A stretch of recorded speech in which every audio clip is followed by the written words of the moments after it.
하시길 축복합니다. 어제 이제 25장부터 이제 32장까지는 이제 이 남유다 예루살렘의 멸망을 전후로 한 유다 주변의 7개국, 즉 유다를 적대했던 이 7개 나라들에 대한 그 이제 심판 예언이라고 말씀드렸죠.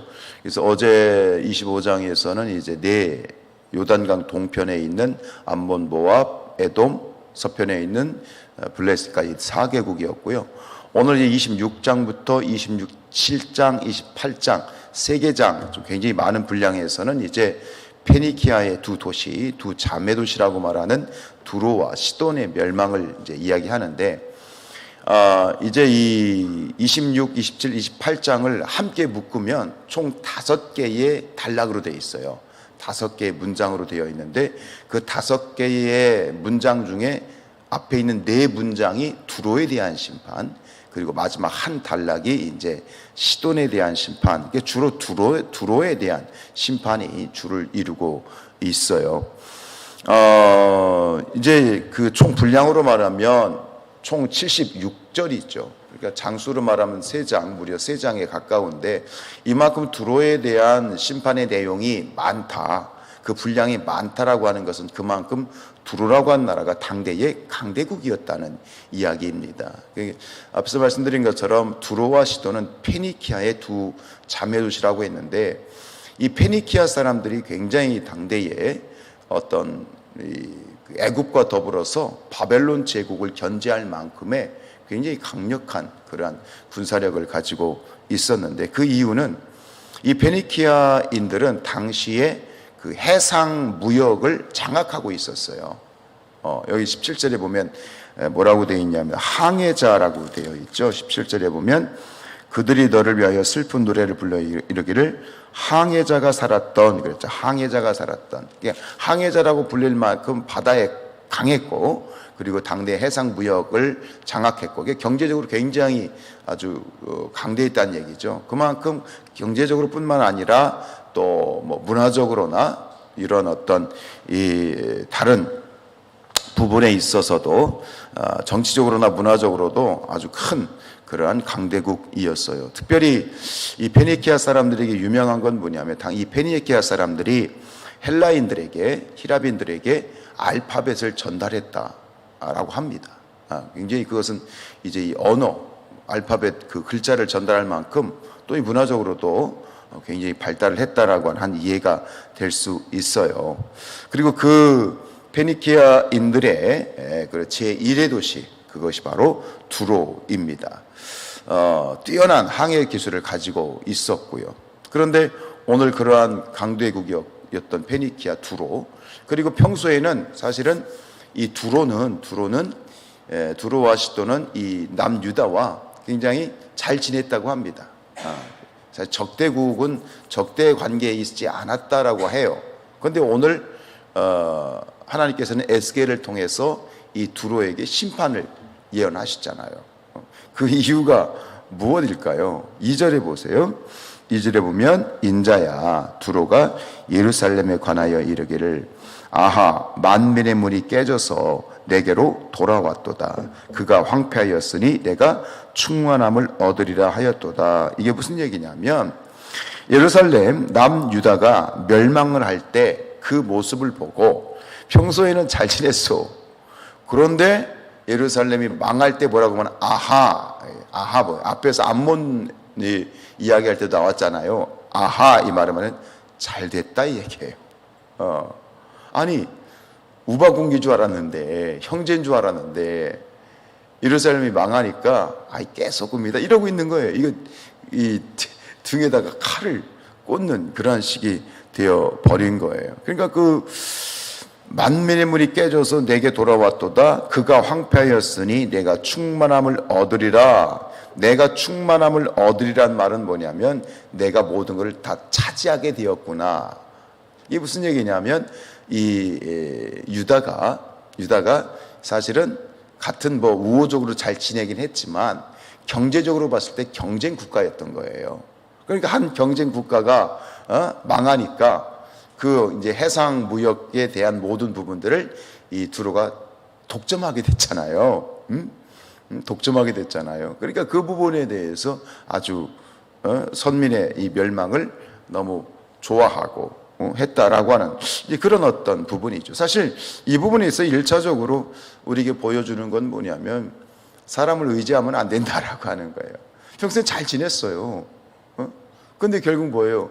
내가 망하고 나니까 아이고 잘 됐다. 계속 뒤에서 호박씨 까고 있는 이런 부분에 대해서 사실 뭐 세상과 사람을 뭐 잘 지내야 되지만 그러나 의지할 대상은 아니고 어떤 절대적인 믿음의 대상은 아니라라고 하는 것을 우리가 여기서 이제 하나님께서 우리에게 보여주시는 부분도 있는데, 그러나 결국 여기서 이 2절을 근거로 했을 때 결국 이 두로에 내려지는 심판의 이유를 보면서 우리가 가져야 될 주님이 주시는 하나의 교훈을 이제 우리가 발견하게 되는 건 뭐냐면, 평소에는 잘 지내다가 망하니까 아이고 잘 됐다 깨수금이다. 평소에는 또 그런 마음을 품고 있었다라고 하는 것이잖아요. 너의 불행이 나의 기쁨이다 이 얘기거든요.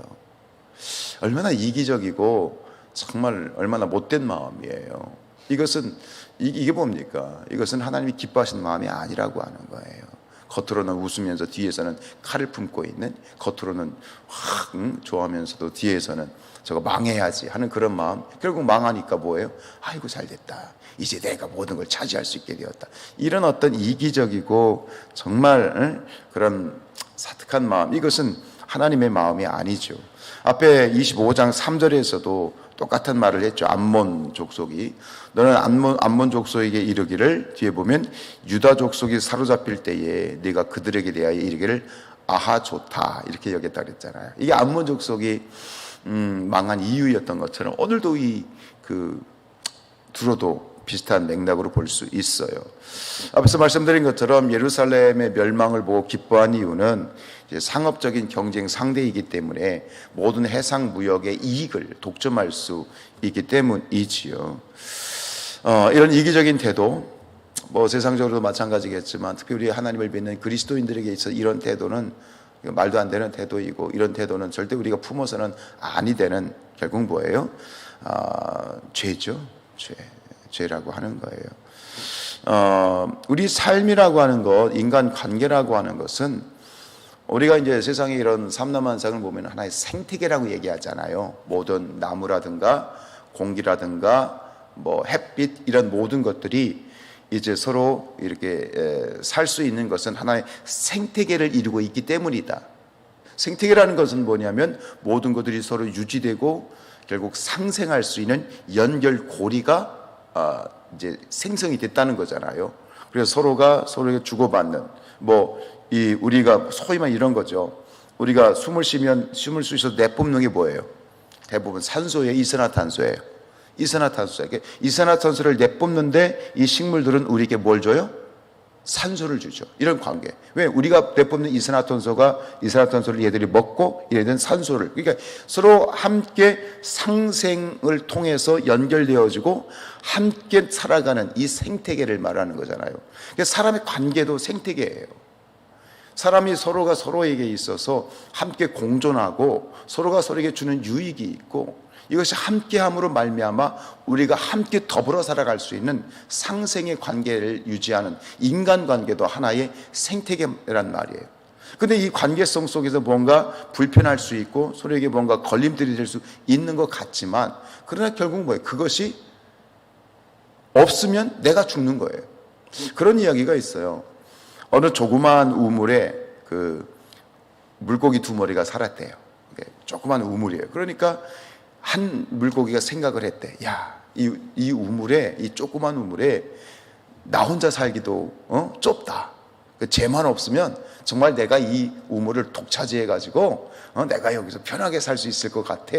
그런 마음이 생겼다는 거예요. 그래가지고 어느 날 안 되겠다 싶어가지고 물고기 한 마리가 다른 물고기를 물어뜯어 죽인 거예요. 야, 이제 내 차지다. 이제 내가 혼자 여기서 호의호식하고 내 세상이다. 근데 얼마 있다가 그것도 죽었다는 거 아니에요. 물어뜯은 그 죽인 물고기가 썩으면서 부패해서 오염이 된 거예요. 그 작은 웅덩이 우물이 이제 오염이 돼가지고 저마저 죽었. 이게 생태계예요. 내가 있어야 내가 있는 거예요. 그죠?